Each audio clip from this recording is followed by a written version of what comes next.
а также ветераны культуры, именно Дворца культуры Кокшетау, приехали с вами таким праздничным концертом. Мне сегодня хочется от всей души пожелать юным, нашему старшему поколению удачи, благополучия. И огромное спасибо, что вы сегодня своими танцами, песнями порадовали наших попечительцев. Хорошо, я вам желаю от всей души, вам, молодежь, и вам, наши ветераны, наши дедушки и бабушки, здоровья, благополучия, тепла, уюта, всего доброго, всего наилучшего. Пусть над нами будет голубое небо, пусть не будет печали у нас в душе, пусть радости и счастья будет каждый год, и каждый день, и каждый час. Всего доброго! Огромное спасибо, дорогие!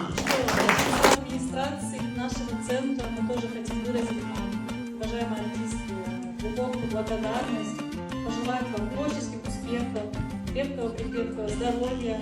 От лица получателей услуг хотим вам сказать большое спасибо.